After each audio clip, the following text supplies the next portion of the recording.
Long ago in dark caves lit by torchlight, some of humanity's first weapons came to be. The invention of the flint arrowhead, bringing a dangerous tip to arrow and spear alike. It was a major step forward in the great quest for humans to kill things. Grungle Bungle, however, ignored safety standards outlined by OSHA, and a high-speed shot of flint hit him in the thumb. Today, in memory of old Bungle, we shall learn the wonderful ways of shrapnel.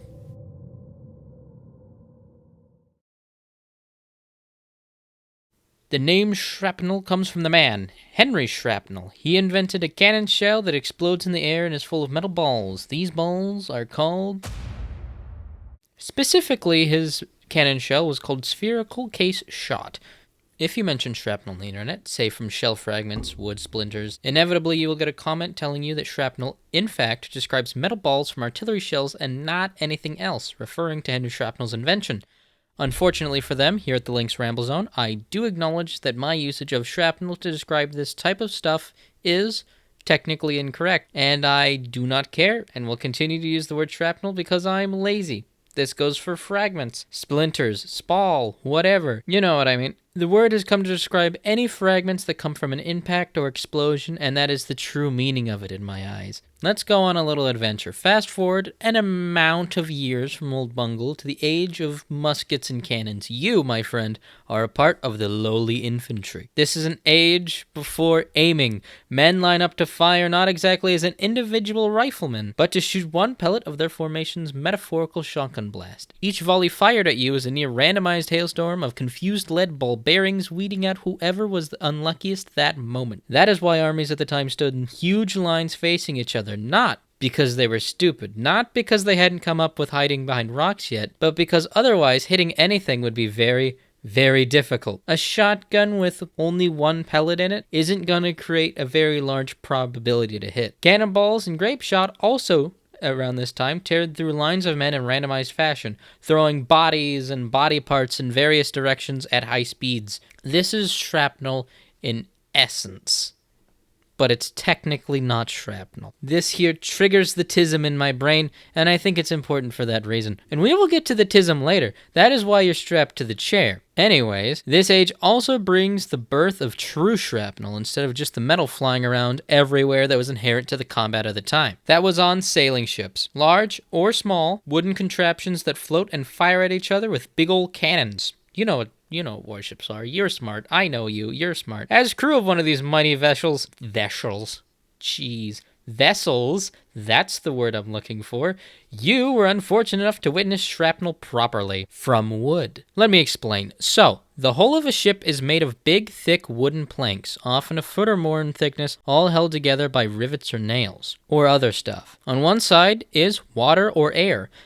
On the other, people and cannons, and chairs, and stuff, and sometimes even treasure. When a cannonball impacts this wall to harm the people, cannons, and chairs and stuff on the other side, except for the treasure, it brings part of the wall with it, namely the material from the hole it made. If the cannonball was moving quickly, it cuts through the wall and brings little with it. But if slow, it acts like a sledgehammer, bringing boards and larger chunks through as well. You know, if I threw a bit of wood at you, that would probably hurt.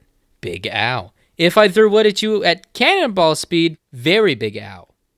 Sizable ow. Possibly even, dare I even say it, ow that might make you bleed. In shorter terms, a cannonball impact results in a complete destruction of whatever it was in the direct path of the cannonball due to being hit with a cannonball, and severe damage in a cloud of wood shrapnel that comes with it. Not to mention the cannonball rebounding off the opposing wall of the ship and coming back for seconds, if you're unlucky. Now, everywhere I tried to find data and information on this, I kept finding a mention of something that supposedly dispelled the myth of wooden shrapnel on ships. Every single time it haunted forums and message boards and even comments of videos of tests of cannons firing. It was an episode of Mythbusters. One obscure and almost lost to time, you see. It's episode 2 from season 5, although some places say it's episode 3. This is post-production links here. You're going to hear from me a few times in this pirate part. I was wrong, it's not episode 3. When I bought it, it's episode 2, and there's another episode 2. I thought it was episode 3 because it's the third one. There's 2 episode 2s in season 5 for some reason. I have no idea why, and I'm more confused now. I couldn't find screenshots or video anywhere, meaning it was time for me to break open my wallet and finally find out what it really was that disproves all the testing and historical accounts. And then I forgot my Amazon password. And then I spent 2 hours confused trying to figure out my Amazon password. And then finally I bought it on Google TV for $4. Thank the beans for covering my research costs, of course. And I don't actually disagree with the test. Not really. And I don't think it disproved the historical account or the myth either. Myth. Myth is the word. Oh my gosh, my allergies are killing me. So, they were testing to see if wood shrapnel was more deadly than a cannonball. That was the myth that they were testing at the very least. They concluded that getting hit with a cannonball was definitely worse than the shrapnel, and I do agree with that sentiment. However, in historical accounts, there was not necessarily reports of outright deaths from wood shrapnel, more injuries. Of the type of shredding injuries and bruises on fleshy parts, strictly speaking, getting hit with a cannonball is much worse than the wood shrapnel. Just like if you were to be hit with an artillery shell, that is definitely way worse than if you were hit by artillery shrapnel. Getting hit directly with a shell is a much, considerably worse day for you than getting hit with a piece of shrapnel from it. And we do have more sources than the Mythbusters and historical account. We have modern examples of replica ship hulls being fired at with cannons. My favorite of which is the VASA test, is what I'm calling it. It's not actually called that, but I'm going to call it the VASA test. What is the VASA, you may ask? The VASA, you see, is the Swedish warship from Sweden that was outfitted with 64 bronze cannons, built in the year 1628 to be the flagship of the Swedish Navy. It also sunk in 1628, 20 minutes into its maiden voyage, because it was too unstable to actually do the sailing thing. This was a ship built in the learning period between the death of boarding tactics, boarding other ships, and the birth of cannon tactics, shooting other ships. Interestingly enough, the Swedish Navy was switching mainly to cannon ships due to the king at the time having experience with artillery and believing they were the future. They were most likely right. Even though the ship was unstable, it was ordered out due to nobody wanting to tell the higher-ups it wasn't fit for sail. Effectively, they knew it was unstable, but nobody wanted to tell their boss. Obviously, once the flagship sunk 20 minutes into its maiden voyage, there was an investigation. Somehow, no one took the blame. Nobody was blamed for it. The investigation just ended, and eventually, the ship faded away. Until the 1900s, where they took it out of the water and put it in a museum. I want to go to the museum real bad. But that's less important for us today. Today, we get to see a recreation of its hull get shot at with a replica of one of its own bronze cannons. Oh, I love that sound so much. It's just so good. The thunk.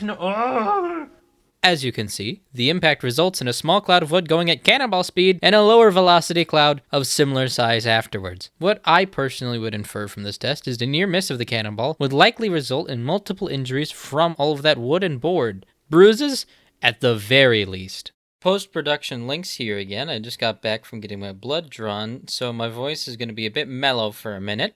For this section, I was relying on what I could look at from the videos and doing guesswork from there. I was mostly fighting my search engine a lot and getting basically nowhere, so I decided that it was basically good enough and continued on with the rest of the video. However, luckily for me, when trying to find a screenshot I forgot to take, I found a lovely video from an individual called Drachinifel, I think. I could be pronouncing that very wrong. I likely am, but that's how I think it's pronounced. It is a 49-minute video on wood splinters. I highly recommend it. One of his sources was a paper written by Fred Hawker called Ships, Shot, and Splinters, the Effect of 17th Century Naval Ordnance on Ships. Now, I'm not exactly a sailing ship nerd by any stretch of the imagination. My knowledge of wooden ship construction is very poor. So I thought the Mythbuster test wasn't too bad. I was wrong. It was only one pretty thin board. The cannon was small and not very powerful. But most of that you can chalk up to the budget of a TV show being limited, and it's not really their fault. As another piece of warning, I'd recommend doing your chores or something. Forgive me for turning this part of my video into a podcast of sorts with no visuals for a moment, if you can.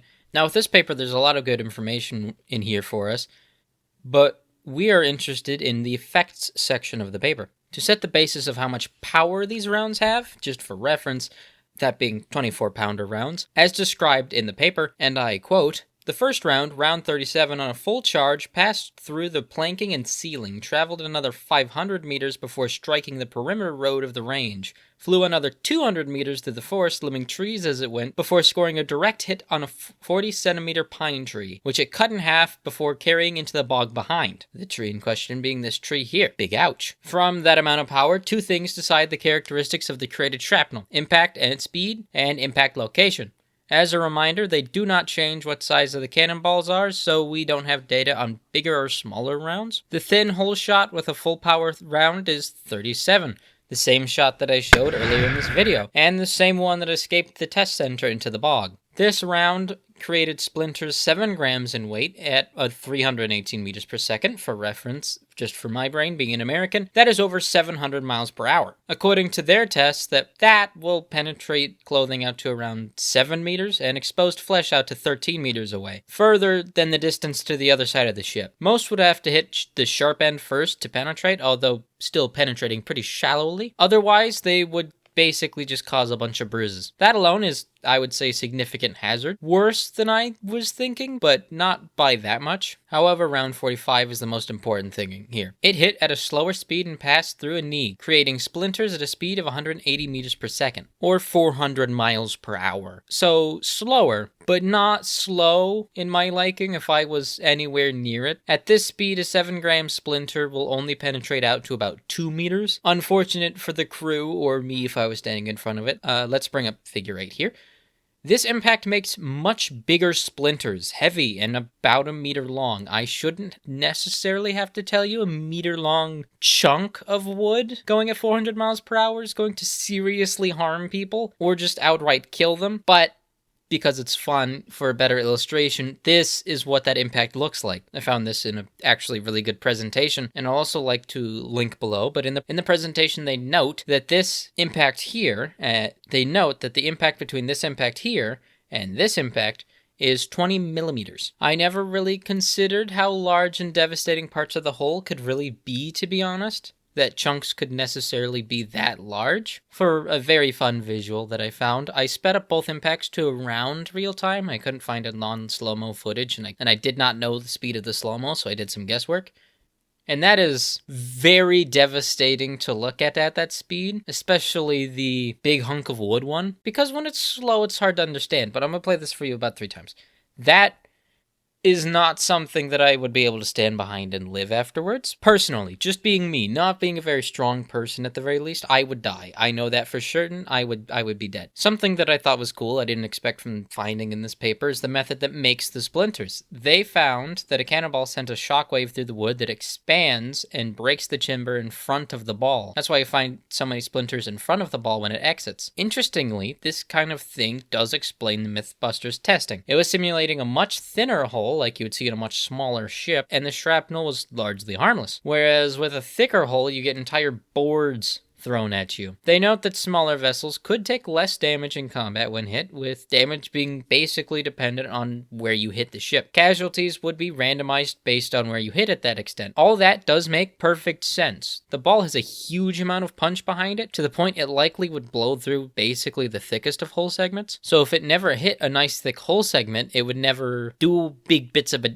damage, I mean. If that makes sense. I stuttered a little bit there, but if it makes sense. So yeah, that was the source I found while editing. I seriously recommend giving it a read, as it is some very fascinating reading. This is legitimately interesting science and archaeology. It almost feels too cool to be in one of my videos. I'll be linking to all of the VASA things I have. At the very least, just to learn more about what I cover just here, I do not say anything about the cannons or the powder charges, which the powder charges they had to do math to find, and the cannon is a literal replica of one of the cannons that they had to cast out of bronze. That stuff is really amazing and fascinating, and I'm literally begging you right now to go look at it. Like, do it. You should do it. You should do it right now, or whenever you have time, whenever at your earliest convenience. I'm starting to talk in circles, so I'm going to end this bit. Podcast mode is over. I'm going to turn it over to the actual YouTuber instead of just the editors here. You can look back from your chores. I hope you got them over with. This is now halfway through my video. If you've seen me before, then you know where this is going. I have people who graciously gave me money. As thanks to them, here I name all those who wish to be publicly known. They are these reporters, and they are as follows. Someone, Marcus, Jimbo, someone once more, Demetro, Grant, Lucario, not me, Alan Watkin, John, someone, Kilroy, Proton, Cosmo Lego 527, Darcy, and Evo Platypus. These are all people that have given me gracious one-time donations in outrageous sums of money. Furthermore, we have the Council of Beans. They give me money. Then, 1 month later, it happens again. They speak no words. They demand no payment. Silently, every month, they appear with another dubiously sourced bag of money. They are as follows. Grant, Particulator, De Varg, and Capitalism 1937.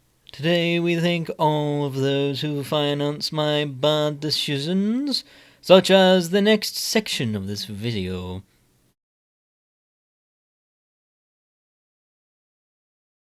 One thing about shrapnel is that it is always present, and you can't really see it. Like bullets, there's a certain disconnect in my brain from when the gun is fired and the bullet lands. If I were to think about it, I would fully understand the trajectory of that bullet. It would make sense, but I have to think about it. I can't just look at it and instantly understand. I have to think about it for a second. Tracer bullets, however, don't have that problem. I can just see the bullet go where it goes. I can see the whole trajectory. My brain understands it fully. It's amazing. I actually really find tracers fascinating for that fact, is you can see the path of all the different bullets, and if it deflects, you can see the bullet flying off. I really think that's really cool. It can kind of just show me the physical reality of all the things that are happening, and I love it. If you're wondering why you're tied to a chair today, it's because of this section. I'm going to take you on a trip that I promise is definitely related, where I fill the gaps where I cannot tell you to understand, and I must show you to make you understand. It's TISM time, of course. Teardown is a voxel puzzle game announced in 2019 and fully releasing in 2020. Developed in Sweden by Tuxedo Labs. The main thing you may notice is its main claim to fame, mainly its destructibility, and its ability to destroy my PC. I bought it close to release for the sole reason things are fun to destroy, and I wanted a game to scratch that itch for me. What I did not expect was one of the most creative and talented workshops I've ever seen on Steam. First, in the form of maps and new weapons, the mod space has evolved rapidly, with the first jump forward that I saw being the advent of the Snaky Wakey Gore mod. It was crude. The simple AI was buggy. Some ragdolls refused to die, while others died on contact. But this wasn't a game that had no AI at all, and it's not like I could make that myself. Another step forward was the armed vehicle framework. As far as I understand it, which I barely do, it let modders create vehicles with controls and weapons, and that let the modded military vehicle space take off. It had the foundation of ballistics and an armor system. The vanilla game did not have that. Some rather successful mods featuring World War II vehicles were made, featuring a ragdoll crew. These were rather fun to play toy soldiers with, and could easily fill one of my afternoons, like they did. Over time, I saw what I could only really describe as tech demos. People given advanced tools and seeing where they could go. As just a player, the post-pen shrapnel cone from an RPG mod that I liked was fascinating to me. In vanilla, an explosion was just an explosion. It was a cone, not a cone actually, no, it was a circle. It was a when it impacted something, there was a circle where voxels would be destroyed, and then a further circle where there'd be some voxels destroyed as kind of like a cracking. That is the vanilla explosion, at least. This was something more. There was obviously some projectile tracking of sorts, some type of ballistics. Many of these tech demo type mods came together, however, to make something impressive. And here again, I can't just tell you. I can't just explain this to you. I have to show you. Editor, load in the game and play Moore's Logna. Moore's Logna, I'm probably pronouncing that incorrectly, is the most impressive mod I've ever played in my life. And no, this is not a mod, actually. This is a game. This is a game within a game, using the game as a game engine. Moore's Logna has an injury system with individual body parts. That's not in the vanilla game. Needing specific medicines to treat different injuries. That's not in the base game. They also made a fuel system for vehicles. That's not in the base game. They also added a food and a water system, a money system, a full inventory system, a day-night cycle, and also a very fun experience. It goes like this. You spawn with a car and some supplies on a highway. You drive down the highway, finding random events, AI to fight and loot to gather. Every once in a while, you have your shop and stockpile, and you can save and come back to your inventory later. Oh, and the guns have ballistics. Remember that vehicle framework I told you about? Well, that had a decent ballistic system. I quite enjoyed it. The guns in Moore's Law now, I don't think they use the same code, but they got the similar treatment.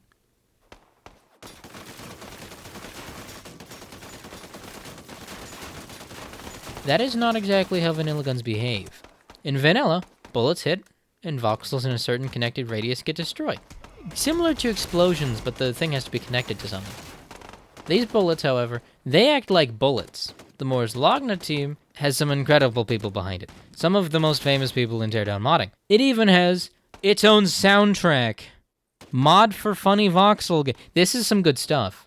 This is some really good stuff. I very much like it. And I'm also very much impressed by it. But also that's not on topic. On topic, there are two mods that most interested me in terms of Shrapnel before the final one I'm going to tell you about. The RPG mod I liked that I mentioned, and the frag grenade mod. It was just a fragmentation grenade, that's all it did. I really liked watching the effect they have on ragdolls. And I've spent literal days just doing that, like literally hours. What's my playtime in Teardown? Where's... Teardown. I've got, 251.8 hours, and most of that game time, most of the playtime, probably just throwing the shrapnel grenade around and seeing what happens. And you see, that's a lot of background. That's a lot of words to be said just to introduce the point. What I really want to show you, and while I'd love to rant more, it's time to start leaving the background in the back. Another impressive teardown mod I can't put down is Tabs. Tabs is the teardown armor and ballistics simulator. It is a framework for armored vehicles and ballistics. That is not quite anything new. It would be basically an upgrade to the armed vehicle mod, but to me, it isn't, for the simple inclusion of the debug mode. What's the debug mode? Well, before I just had fun bouncing shells off tanks, but now I get to see everything. Every single piece of shrapnel, I can see its path. I can see the penetrate. I understand now. It's just like tracers to bullets. This is my tracers for shrapnel. I know that these impacts are not 100% accurate. There's no way it could be. But that isn't what matters here. No. Each shot always had a story. Like bullets, they always had the trajectory. But I never knew that story. I never could have known that story. But now I can see. That dent on the ground is from a shell fragment being thrown off the plate of this T-34. And that opens up infinite imagination of what if I was standing just right there? And in some cases, watching all the fragments miss entirely when the round detonates just inches away. I know this is an imperfect simulation. I know that this is not applicable to real life. But it just captures why I am fascinated by shrapnel and small arms. I can send a ragdoll into certain death just for them to come out completely unscathed, where others turn out just unlucky. But now it's time to be back on topic. The teardown rant is over for now, and I'll use tabs for illustration. Grenades. When I think of shrapnel, a lot of the time I think grenades, like many of you also probably do. Here now we are in the modernish day. You should know how grenades work, but if you don't, you pull a pin and they explode sometime after. The case of the grenade fragments, and shrapnel goes in all directions. What saves you from this? Well, you need something between you and the explosion. Anything that will stop a fragment will do. Up close, that would be probably a rock. While further away, lighter cover will start doing the trick. Some of this comes down to luck. If you're laying down and the grenade goes off somewhat above you, maybe just high up on some dirt, you're most likely screwed. If it falls into a ditch or a hole, you can be standing up and be perfectly fine unless you're right next to it. Lying down makes all those little small divots in the ground matter. The ground is never really fully level. So if you're facing a grenade threat, lying down, it's a pretty good option. The same advice can be said for larger ordnance. Out in the open, an artillery shell has a good chance to kill you if you're just walking around, even if a shell is not very close to you. That is because with larger ordnance, you get larger fragments. A shell of this size makes fragments of this size, and a whole lot of them. With shrapnel, size matters. If a very small, slow piece hits you, it will hurt. It'll hurt a lot. Even if it's smaller than birdshot sized and it doesn't penetrate, you'll feel it. And lucky for you, if they're bigger and faster, those small bits will still only embed in your flesh. They'll only be stuck in you, kind of like an arrow. If you're unlucky, and if you're getting shelled with artillery, you probably are unlucky, you get to experience Bullet Impact Plus, as I like to call it. You see, bullets, they're nicely shaped to be aerodynamic, so they have kind of a limit on how much they can hurt due to their shape. That's why hollow points pack an extra punch, because they expand and become a much larger surface area because they no longer have to glide through the air once they hit you. Shrapnel doesn't care. It can be many times larger, at the exact same speed as a bullet, and most likely it has highly irregular edges in a weird shape, perfect for carving bits of you out of where it's supposed to be and imparting as much force as possible into you. Additionally, larger, heavier bits of shrapnel can punch through heavier cover than a grenade might. You might need more ground cover, and impacts have to be quite a bit less direct to get to you. The size of fragments can be large or small, but in the end, you don't want to get hit with one. That's part of why trenches and dugouts tend to be very popular, especially in the war in Ukraine. When you're hiding in a dugout, even if the artillery shell is really, really big, the shrapnel's not going to get to you, full stop. That's not going to happen. It has to hit you with a concussive blast, which, for an artillery shell, the lethal range of the explosion is not super large, so you have to hit them basically directly with the shell. With artillery shells, they have to have accurate spotting, and they have to then also just hit you. And hitting something directly with an artillery shell, pretty hard to do. So the lethal range for somebody standing up could be like almost 100 meters. Laying down, much lower than 100 meters. And if you're in a trench, it has to be basically exactly on your head. So digging a hole, really good idea. That's part of why people keep digging the holes, because they don't want to die to death. And that's a more obvious form of and source of shrapnel. But of course, shrapnel's invisible. It comes from many more places than that. Let's take a bullet. We talked about bullets earlier. Our bullet is some lead wrapped in some copper. Some bullets are different, but we're going to go with lead wrapped in some copper because that's the basic bullet. In a game I was coding a while back, a bullet, when fired, flies through the air. And once it hits a target, it tells the target to take damage, and then it deletes itself after it hits something. However, in reality, if a bullet hits a wall or a steel plate, it does not disappear. It deflects, it shatters, or runs out of energy and it stops. If a round hits something hard at an angle, it can deflect, meaning the bullet goes off it in a different direction. This is where you get the saying, stay away from the walls. When a bullet deflects, it will usually keep a decently tight angle to where it hit. So standing here, at the end of a wall or a tank side, can turn a miss into a hit. With a shallower angle on the impact surface, the better the chance of getting a hit is, and the more energy still in the ricochet. And if you're at a very steep 90-degree angle, you may notice, in our simulation here, the bullet disappears. And like I said before, unlike a game, the bullet goes somewhere. On a soft surface, a bullet runs out of energy. It basically penetrates, and then it stops. On a very hard surface, it will spall, or how I like to call it, splash. The bullet will shatter into a bunch of pieces and send those pieces out in a ring, like this. Most of these bits won't really be the most lethal. It's a percentage of a bullet after all. But it will hurt, even if it doesn't have the speed to penetrate. To demonstrate, here's a video of bullets splashing against some steel targets. Most likely, not lethal, but most likely harmful. What would scare me more is high caliber shells. Standing nearby a tank when it gets shot at places you in the splash zone. And not a fun splash zone, a very bad splash zone. If it's fired at by a machine gun, many of those shots will deflect or splash, meaning that being around the rear of a vehicle is a dangerous place to be, like in this demonstration here. If a heat round hits the vehicle, shards of the detonating projectile and fragments of the armor will fly off the impact area, as it is effectively a high explosive shell going off on the tank or infantry fighting vehicle. If it's a kinetic penetrator, being nearby can be much, much safer, unless you're behind the point of impact. In that case, a shower of hot metal Spall might be heading your way depending on how the round hit. Shrapnel is everywhere, all of the time. Every bullet fired and every round that explodes creates some of it. In a firefight, whether or not you become a victim of shrapnel can be mitigated. You could put yourself at greater risk too, but you can almost never be completely safe from it. A grenade thrown through a window a room over, an IFV firing at a tank a few feet from you. Becoming a casualty of chance is honestly fascinating to me as much as it scares me. The fact that in this situation, nobody ever saw you, you never saw them, but you got hit anyway. Lastly here, I'm going to cover Spall. There's not a whole lot to say about Spall. People have already covered Spall as well. More specifically here, not the bullet Spall, vehicle Spall. If you're inside a tank and a high velocity round smacks into the side of your vehicle, you're going to have a very bad day. But good for you, it did not penetrate and instead was caught by your armor. Bad news is now bits of all your armor have accelerated projectile speed and are now bouncing around the cabin like angry bees. Most modern armored vehicles have Spall liners that prevent that type of thing. However, if penetrated, the Spall liner will not hold back all of the shotgun of metal fragments now ejected in the crew cabin, meaning even if you are not in the path of the shell directly, you may still be in grave danger. And I really hope I was able to convey what I was trying to convey. The realization that the difference between a bullet and a bomb fragment is nothing more than category. My fascination with all that melds together just to be a terrifying violence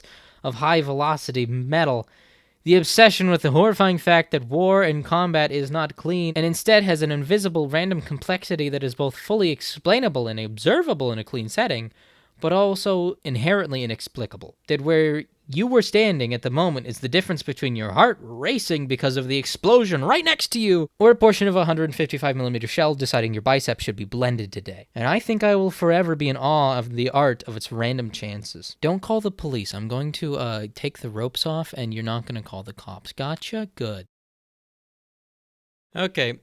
I've gotten something down finally. Unfortunately, I only did it like halfway through the video. That would be like the visual style, my editing style as well. Like the editing and visual style. I think I have that down now. I'm happy with where it is. Took a little bit of thinking and time to make it that way and finagling with models, but I think it's good. I think I'm going to keep it like this. I think I'm happy with it. For once, I don't actually have a whole lot to say at the end of a video. There's just not a lot to talk. Man, I think I'll end with two things. The first thing is that, the normal, I made too many community posts and I need to not do that. So all the posts that would be community posts, unless they're super necessary, buy me a coffee page. That's where they are, because I'm going to try to make them anyways. Like the communication method I don't have any other method. What am I going to use? Twitter? Nah. Like, it's the most up-to-date rambling page. It's pretty nonsense rambles, but like if you're ever wondering what I'm having a mental breakdown over for a video, over like what I'm having it over, yet that makes sense. Yeah, you know what I'm talking about. The other one, I'm gonna play fun game that I usually play. I'm gonna predict the next video. China or Russia, whichever one that interests me the most first, and then after that doing the other one. Most of all though, look at the VASA stuff. Still pretty sure I'm pronouncing it wrong. But, like, they got the links in the description. Go look at them. Click on them. Read the things. Because you should just do that. I don't have to give you a reason. You should just do it. It's going to be fun and it's cool. So do that right now. I'm not going to stop you. The video ends right here. So I just got to, have a good rest of you, whatever you're doing. So hopefully whatever you're doing is that link. You should click on it. You already clicked on it. I'm still recording. See whoever the rest of you people are later.